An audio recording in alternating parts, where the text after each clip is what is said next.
এখন একটা নিউজ খুবই শোনা যাচ্ছে যে হাইকোর্ট, সুপ্রিম কোর্ট এবং দেশের যে এসএসসি রায় ভার্ডিক্ট, এগুলো নিয়ে খুব একটা হইচই আমাদের পশ্চিমবঙ্গে দেখা যাচ্ছে। বন্ধুরা, আজকে যে এই ভিডিওটা আমি করছি সেটা কিন্তু আপনাদের অনেকের পছন্দ না হতে পারে, অনেকের পছন্দ হতে পারে। আমি আমার নিজের ভিউজটা শুধু তুলে ধরছি। দেখুন, এটা অনেকেই জানেন যে অভিজিৎ গঙ্গোপাধ্যায়, যিনি কিনা এখন বিজেপিতে চলে গেছেন, এনা কিন্তু বেস্ট কিছু কমেন্ট, অভিজিৎ গঙ্গোপাধ্যায় যেসব কমেন্ট করে গেছেন পাস্টে, আপনি যদি দেখেন কি ঢাকি সহ বিসর্জন দিয়ে দেবো পুরো দলটাকে, টিএমসিকে বলতে চেয়েছেন। এবং এরকম অনেক মন্তব্য, কয়লা চোর, কয়লা মাফিয়া, এইগুলো কিন্তু একজন বিচারপতি হয়ে মন্তব্য করাটা কতখানি যৌক্তিকতা আছে, এটা কিন্তু একটা সবারই মনে একটা প্রশ্ন জেগেছে। তো এটা উনি কি আগে থেকেই বিজেপিতে পা বাড়িয়েছিলেন অভিজিৎ গঙ্গোপাধ্যায়? হতে পারে। ওনার সাথে কি বিজেপির আগে সম্পর্ক ছিল এবং কন্ট্যাক্ট করছিলেন উনি ভোটে দাঁড়ানোর জন্য বা অন্য কোনো পোস্ট পাওয়ার জন্য, রাজ্যপাল পোস্ট পাওয়ার জন্য? হতে পারে।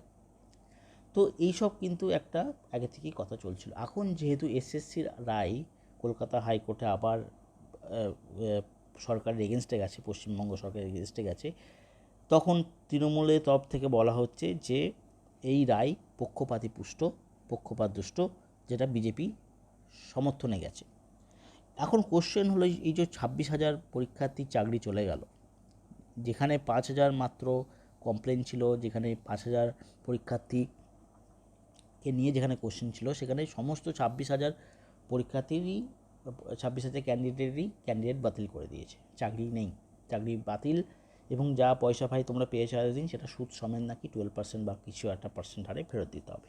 আমি বলি ভাই, 26,000 যে ফ্যামিলি করে খাচ্ছিল, তাদের কি দোষ ছিল? এই যে 5,000 কর্মীকে নিয়ে আমাদের সমস্যা ছিল, আপনারা সেটা করতেন, কিন্তু 26,000 একটা ফ্যামিলি, তার বন্ধুবান্ধব আজ কোথায় যাবে? তারা কি সবাই দুর্নীতি করে চাকরি পেয়েছে? হতে পারে। 5,000 হয়তো হতে পারে, মানলাম তৃণমূলের ষড়যন্ত্র, তৃণমূলের একটা স্ক্যাম, কিন্তু তা বলে 26,000 ফ্যামিলিকে আপনারা জলাঞ্জলি দিয়ে দেবেন? এবং সেটাও ভোটের আগে ভোটের আগে এই রায়টা হতে এলো। এবং ভোটের আগে রায় হওয়ার সত্ত্বেও দেখবেন শুভেন্দু অধিকারী ঠিক 4 দিন আগে বলেছিল যে নেক্সট উইকে একটা পলিটিক্যাল বিস্ফোরণ হবে। হ্যাঁ, উনি কী করে জানলেন পলিটিক্যাল বিস্ফোরণ হবে? মানে এই যে রায়টা আসতে চলেছে, সেটা উনি কী করে জানলেন? তো কোথাও না কোথাও একটা যোগসূত্র কিন্তু পাওয়া যাচ্ছে বিজেপি আর এই যে হাইকোর্ট প্রধান বিচারপতি যিনি আছেন, বান্থারা বা যারাই আছেন, তারা কিন্তু মনে হচ্ছে না জিনিসটাকে জেনে বুঝে একটা সহমর্মিতার সাথে দেখছেন। সবারই চাকরি হোক, যারা এতদিন ধরে রাস্তায় বসে প্রতিবাদ করছে তাদের চাকরিটাও হোক, তাদের কথা শোনা হোক, তাদের দাবি শোনা হোক। যাদের চাকরি চুরি করে পেয়েছে, যারা চুরি করে পেয়েছে, তাদের চাকরি বাদ দেওয়া হোক, 100% বাদ দেওয়া হোক। কিন্তু যারা চুরি করেনি, এই 26,000 মধ্যে অনেকেই আছেন যারা চুরি করে চাকরি নেননি, তাদেরকে যেন চাকরি থেকে বাদ দেওয়া না হোক। এবং এরকম কমেন্টও না করা হয় যেন বিচারপতি সিটে আসনে বসে, যে ঢাকি সমেত বিসর্জন, কয়লা মাফিয়া, দেখে নেব, বুঝে নেব। কী ধরনের বিচারপতি ভাই? ভণ্ড বিচারপতি আপনি, যে প্রমাণিত হয়ে আপনি বিজেপি দিকে চলে যাচ্ছেন, মিডিয়াকে আক্রমণ করছেন, মিডিয়াকে বলছেন আপনি সিপিএমের মিডিয়া, আপনি তৃণমূলের মিডিয়া, আপনি কলকাতা টিভি, আপনার সাথে কথা বলবো না। এগুলো কী ধরনের? হ্যাঁ, আপনি কথা বলছেন যে গান্ধীবাদী না, এসব বিভিন্ন দেখি আপনার ইন্টারভিউ ভালো লাগে না, আপনার মুখে এসব কথা ভালো লাগে না। আপনি যে ধরনের কথা বলছেন, সে ধরনের কথা কিন্তু একজন বিচারপতির মুখ থেকে সাধারণত এইসব ভাষা শোনা আমরা কাম্য করি না, শোনা এক্সপেক্ট নয়। কিন্তু আপনি যখন এইসব কথা বলেছেন, এখন আমরা কিছুটা লিঙ্ক করতে পারি কি আপনার কোথাও না কোথাও একটা পলিটিক্যাল একটা যোগসূত্র ছিল অভিজিৎবাবু। তো কিছুটা অর্থে সত্যি যে তৃণমূলের এই যে দোষারোপ, যে সব কিছুই একটা বিজেপির দিকে চলে যাচ্ছে, আবার বিচার ব্যবস্থাকেও গালি দেওয়া, বিচার ব্যবস্থাকেও দোষারোপ করাটাও আমি সমর্থন করি না। সেটা অন্য একটা দিক আছে, বাজে জিনিস, এটা কখনোই কোশ্চেন তোলা উচিত না। আবার অ্যাট দ্য সেম টাইম এই 26,000 লোকের যে চাকরি চলে গেল, সেটা দায়ী কে নেবে? বিচার ব্যবস্থা, বিজেপি না তৃণমূল? সবাই বলবেন তৃণমূল, কিন্তু তৃণমূল তো কারো চাকরি যেতে বলছে না। তৃণমূল তো 26,000-এর লোকেই কি বলছে আবার মে মাসে স্যালারি দেবে। এপ্রিল মাসে স্যালারি দেবে, সবাইকে স্যালারি দেবে, 26,000 লোককেই স্যালারি দেবে। এবং যারা প্রোটেস্ট করছেন রাস্তাতে তাদেরকেও বলেছে যে তোমরা ডিসকাস করো, তোমাদের সাথে কথা বলবো। তো তৃণমূল কিন্তু কাউকে টাকা দেবো না, স্যালারি দেবো না, চাকরি খেয়ে নেবো এরকম কিন্তু বলছে না। উল্টে কিন্তু হাইকোর্টের চাকরি খেয়ে নিচ্ছে, বিজেপি চাকরি খেয়ে নিচ্ছে।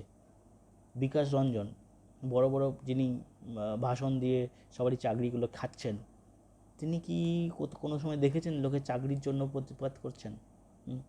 এসব করে কি পাচ্ছেন উনি? লোকে শুধু চাকরি খেয়ে নিচ্ছেন। মানুষকে একটা চাকরি দিতে পারেন না, আমরা মানুষের চাকরি খেয়ে নেবেন? অবশ্যই লড়াই করুন, প্রতিবাদ করুন, যে চুরিগুলো হয়েছে সেগুলো ধরা পড়ে যাতে শাস্তি হোক। কিছু তো প্রমাণিত হচ্ছে না, কত কিছু তো দেখছি টিভিতে, সিবিআই, ইডি, এনআইএ, কিছু তো প্রমাণিত হয়ে কাউকে তো আপনারা আসল মাথাগুলোকে ঢোকাতে পারছেন না।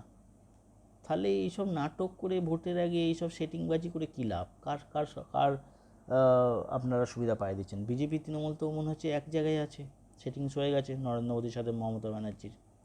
আর কংগ্রেসকে তো দিনরাত বহরমপুরে আপনারা অধীর চৌধুরীকে আপনারা মারতে আসছেন, গো ব্যাক স্লোগান দিচ্ছেন, এগুলোকে ঠিক করছেন। অধীর চৌধুরী একজন অপোজিশন লিডার ইন সেন্টার, ওনার সাথে এইটুকু ব্যবহার তো ঠিক না। অপোজিশন লিডার অবশ্যই থাকা উচিত, এবং আমি চাই পশ্চিমবঙ্গে অপোজিশন লিডার অধীর গাঙ্গুলির মতো লোক আছে বলেই এখনও 100% করাপশন হয়নি। কিছু লোকের দরকার আছে অপোজিশন হওয়ার, নাহলে তো সবই খেয়ে সাফ। যে আসবেন তো তিনিই খাবেন। আজকে উনি বলছেন ওনার কি সৎ? ওনারা এলেও তো খেতে শুরু করবেন। আজকে অধীরবাবু পার্টি এলেও তো ওনারা খেয়ে শুরু করবেন।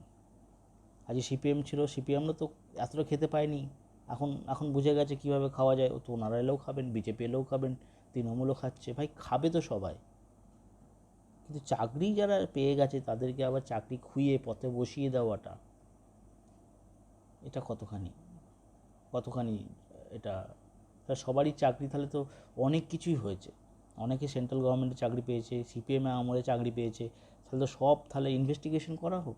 সিপিএম আমলে আমি জানি অনেক লোককে যারা সিপিএমের একটা প্যাডের উপর লিখে দিয়ে চাকরি হয়ে গেছে, সেইগুলো তো আমাদের আশেপাশের লোকগুলোই আছে অনেকেই। তাদের যদি ইনভেস্টিগেট করা হয় কত লোকের চাকরি যাবে? তো এইগুলো না করে কেঁচো খুঁড়তে কেউ যদি উঠে চলে আসে তাহলে কি ভালো হবে? সুস্থতা সম্পন্ন থাকুক, পুলিশ ব্যবস্থা ভালো হোক, যদি মমতা ব্যানার্জি চুরি করেছে তাকে ভোট দিয়ে বার করে দেওয়া হোক, কিন্তু লোকের চাকরিগুলো 5,000 ছেলে মেয়ের জন্য 26,000 লোক কেন সাফার করবে? কেন একজন বিচারপতির চেয়ারে বসে ঢাকি সহ বিসর্জন দিয়ে দেবো? উনি কে বাপ? উনি কি দেশের, উনি কি এটা কি রাজতন্ত্র চলে নাকি উনি বিসর্জন দিয়ে দেবেন? ভোটাররা বিসর্জন দিতে পারেন, আমরা কমন লোক ভাবতে পারি কাকে দেব বিসর্জন না বিসর্জন। আপনি তো বিজেপিতে চলে গেলেন, বিজেপিতে গিয়ে কীরকম ধরনের ভাষা বলছেন, কীভাবে মিডিয়াকে আক্রমণ করছেন আমরা তো দেখছি। মোটেও আপনি একজন বিচারপতি হতে পারেন না। আমরা শিক্ষা দীক্ষার মধ্যে, কথাবার্তার মধ্যে সেটা বোঝা যায়। যাই হোক, আপনাদের মতামত অবশ্যই জানাবেন। অনেকে আমাকে অনেক কিছুই বলতে পারেন, হয়তো কোনো পার্টির হয়ে বলছি, হতেই পারে। সবাই একটা নির্দিষ্ট ভাবধারণা আছে। আপনাদের ভাবধারণাগুলো কমেন্টের মাধ্যমে জানান, এবং আশা করব এরকম ভিডিও আপনাদের সামনে আবার নিয়ে আসার। ধন্যবাদ।